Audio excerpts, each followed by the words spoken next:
Nako, heto po mga kabayan, si Baxi Garcia, aba, yari ka dito, George Garcia, ng Comelec mga kabayan, na-deliveran din. Nako, yan po mga karbi natin ang aalamin natin sa video ito. Pero bago po natin simulan yan, palike naman po ng video ito. Malaking malaking tulong po yan. Maraming maraming salamat po. At eto nga mga kabayan, bago po natin i-play yung video, eto pasadahan po muna natin itong mga nagte-trending na mga balita dito po sa social media. At eto nga, etong si President Bongbong Marcos Jr. mga kabayan, sabi po dito, kapag iniwan ko ang posisyong ito, aba, mayroong malaking pagbabago para sa ikabubuti ng buhay ng bawat Pilipino. Aba yan mga kabayan, hindi pala iiwanan ni President Bongbong Marcos Jr. Ang kanyang posisyon hanggat wala pang ikinabubuti ng buhay ng bawat Pilipino. Pero parang suntok sa buwan yata yan, Mr. President, di ba? Kasi simula nang ikaw po ay maupo bilang presidente, wala na pong magandang nangyari sa Pilipinas, di ba? Nagkagulo. Totoo. Di ba mga kabayan? Grabe po no? Ang dami pong problema ng Pilipinas. Nagkaroon ng crisis, inflation, si former President Duterte pinadala sa dahig. Tapos si BP Sara tumiwalag sa Uniteam dahil binibira nyo ng binibira. Dahil nga meron kayong meron kayong plano, di ba? Na ipagpatuloy lang yung inyong kapangyarihan, okay? O ipagpatuloy ng inyong angkan ang kapangyarihan mga kabayan. Pero hindi po papayag ang taong bayan dyan, no? So it's better na walang mabuting kasi wala namang mabuting ikakabuti ng buhay. Ano yun? Parang hindi namin naiintindihan yun sa panahon mo ngayon. Walang mabuti na nangyari. Opo. Sa administrasyong ito. Puro kaguluhan. Tingnan nyo ngayon sa Kongreso, sa House of Representatives, sa Senado, puro kaguluhan. Eto nga, minsan napapaisip tayo mga kaubayan, baka sinasadya lang nila na talagang magkagulo para makapag-declare po sila ng martial law. Ayan po ay opinion lang natin mga kaubayan, base po sa mga nangyayari, di ba? Ito pong naging opinion ng ating mga kaubayan. Sabi po dito, tambalulo, malaking kaginhawaan pag wala ka na, ayan na, di ba? Sabi ko na nga ba yung mga kababayan natin, no? Parehas po tayo nang iniisip. Siguro malaki po talagang magpagbabago na mangyayari kapag iba na po ang presidente, di ba? Ano po ang inyong masasabi dyan mga kababayan? Just comment down below. At ito, bago po natin i-play yung video, punahin na po natin tong si Senator Dante Marcoleta mga kababayan, no? Kasi meron po siyang mensahe. Ito po, pakinggan po natin to. Pasok Magandang gabi po sa inyong lahat mga kababayan. Magandang gabi. Ngayong araw ay narinig po ninyo ang pagpapahayag at mga deklarasyon at testimonya ng mga dating sundalo na nagpasya na magkatipon-tipon kaninang umaga at natapos kani-kanina lang tungkol sa maanomalyang flood control projects na kinapalooban ng maraming pagdi-deliver ng napakaraming mali-malitang salapi sa iba't ibang mga tao at opisyalis ng ating bansa. Yan po ang sinasalamin sana mga kababayan ng dapat na nangyari na inaakala naming huling pagdinig sana ng opisyal na Blue Ribbon Committee na aming Senate noong June 11, 2026. Hindi nga po natuloy yun mga kababayan dahil nung matunugan ng ibang mga kasama namin na kami magdadaos uli ng panghuling hearing na lang ng Blue Ribbon Committee, ay sinabi nila na mayroong security threat ang Senado at ang aming mga kawani ay sinabihan nila na mag-work from home na lang. Dahil po sa security threat, at nagkaroon po ng napakaraming mga tanod sa Senado at wala naman po kaming magagamit na mga kawani, Tanod hindi po talaga. natuloy yung June 11 hearing na yon. Oo, tama. At nang dahil doon ay nagpasya ang mga kumukup-kup dun sa 18 at higit pang mga dating sundalo na maggawa na lang ng pagpapahayag na ginawa nga nila sa araw na ito. Yan pong mga narinig nyo sa araw na ito ay siyang dapat na marinig po ninyo sa isang pagdinig ng. So yan mga kaubayan, hindi po yun hearing, pagpapahayag. Ibig sabihin parang press con lang. Pagpapahayag lang po ng kanilang mga nalalaman. No? Press con or something na masasabi nating freedom of expression mga kababayan. Di ba? Pero sinasabi, si Gatchalian kasi kakasuhan na naman eh. Di ba? Kakasuhan si Mike Defensor kasi Blue Ribbon daw, Blue Ribbon Committee hearing. Naka po. Blue Ribbon Committee na ang representasyong ito ay matagal na pong itinalaga ang kanyang kakayahan na siya ang manguna na matukoy po natin ang mga taong nasa likod ng napakamalaganap at napakamalaking nakawan sa salapi ng bayan na ganap po sa kasaysayan ng ating republika. Nang dahil po dyan ay marami po ang nagkaroon ng galit sa inyong lingkod at ako po ay kinasuhan nga ng kahit mga imbentong mga kaso. At maaari pong isang araw, hindi po natin alam kung ngayon o bukas, sa kamakalawa, ay iahain po sa akin ang warrant of arrest. Nako. Upang ako po ay arestuhin. Nako po. Upang hindi ko na may pagpatuloy ang aking gustong mangyari na matukoy po natin ang mga. So gagawin na naman nila mga kaubayan kung ginawa nila kay Senator Jinggoy. Di ba? Kapag inaresto nyo si Senator Marcoleta, sino pa ang maglalaban para sa Pilipinas? Para sa mga Pilipino? Di ba? Nako, grabe po yung ano nila, grabe po yung mga plano nila mga kaubayan. Ito, gaya nga po ng sinabi ko sa mga nakaraang vlogs natin, no? Panggigipit po ito, mga kaubayan. Diba? Panggigipit po itong ginagawa nila. May kagagawan ng lahat ng ito at mapanagot natin sila. Pero wag po kayong mag-alala kahit ako po ay kanilang maaresto at maipakulong. Kagaya na po ng sinasabi ko, ay hindi po tayo titigil hanggat hindi po natin natutukoy ang mga taong ito dahil kayo po talaga ang dapat pagsilbihan namin. Interest po ninyo ito. Correct. Huwag kayong mawawalan ng loob at huwag kayong mawawalan ng pag-asa. Tama.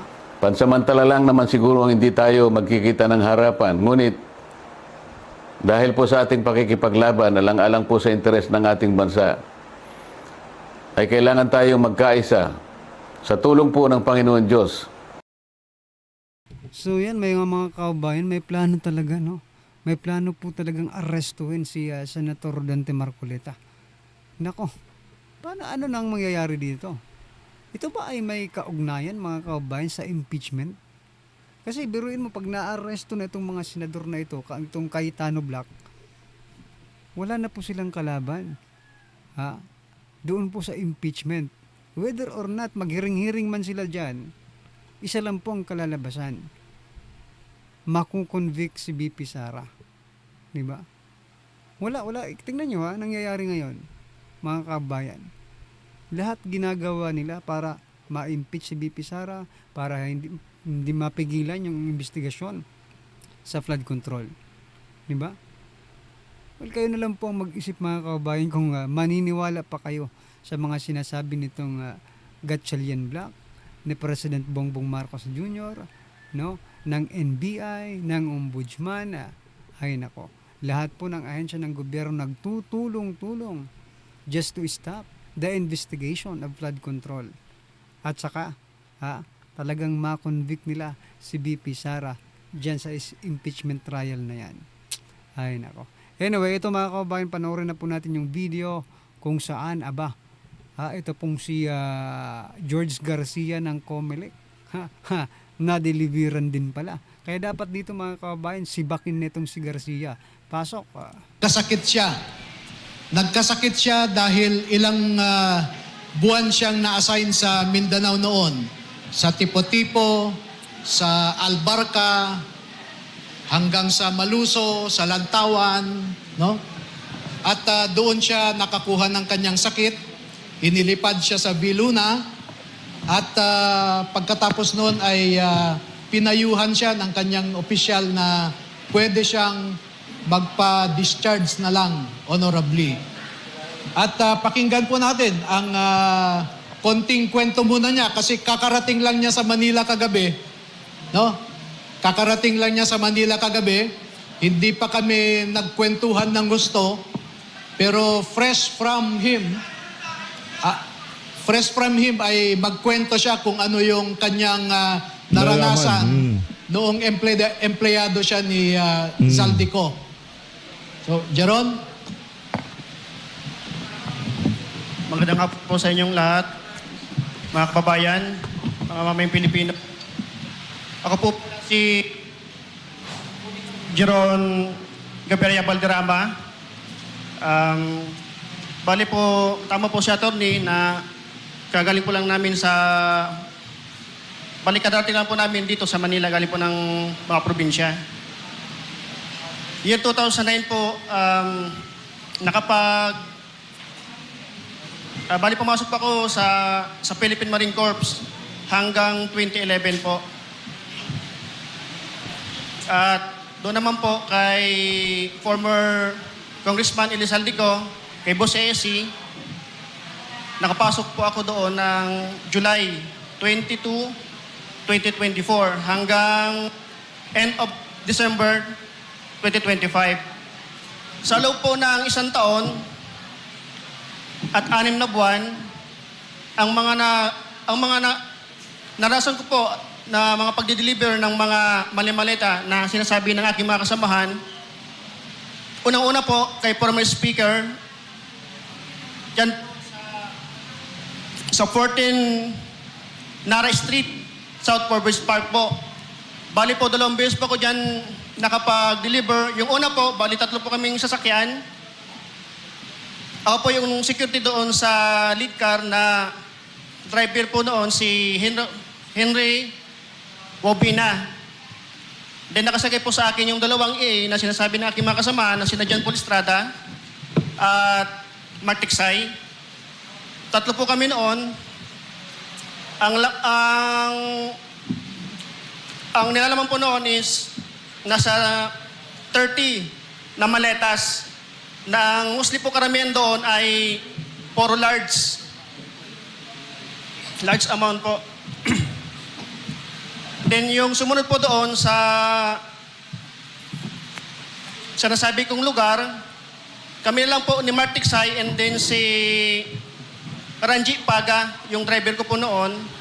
Bali, ang deliver po namin doon sa 14 Nara Street, hindi po bababa sa 7 na mixed na po yon. May small, medium, and large. At sumunod po kay Senator Erwin Tulfo, dito po sa, nung time na po yon, may meeting po noon si Boss,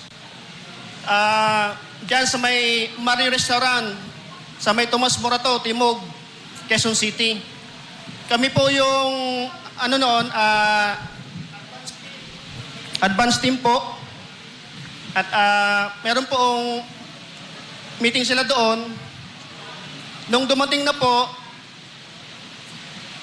sina Senator Erwin at si Boss, sila po yung unang pumasok doon sa pintuan ng restaurant.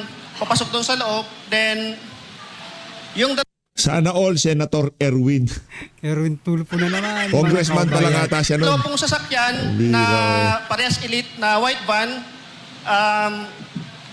Mabilisan lang po yung transaction na paglilipat ng 2 medium size na maleta.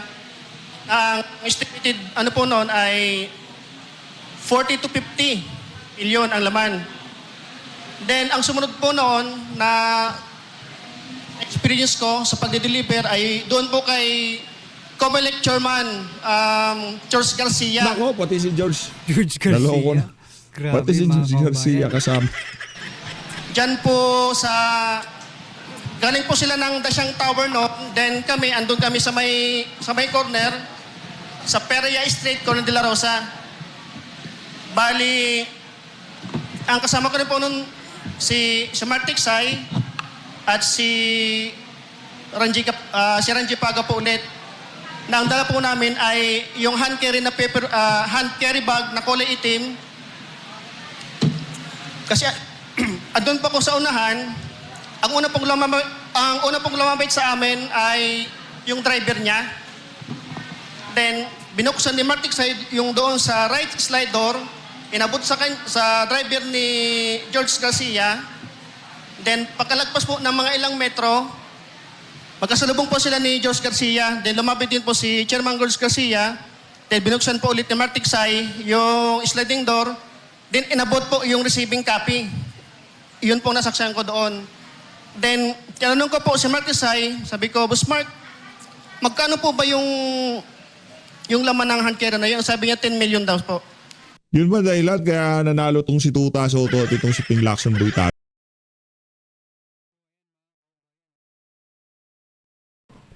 So ayan mga kabayan, nagkakabukingan na po dito ngayon, okay? Biruin mo, pati pala Comelec, kasabwat dito sa mga pinaggagawa nila.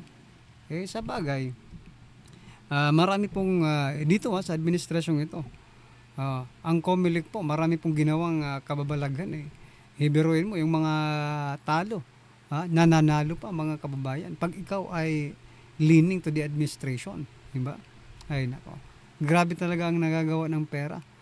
Talagang may magic na nagaganap or na nagagawa ang pera mga kababayan. Anyway, ano po ang inyong opinion, reaction patungkol po dyan mga kababayan? Just comment down below at syempre, huwag pong kalimutang i-like ang video ito. Malaking tulong po yan. Maraming salamat po.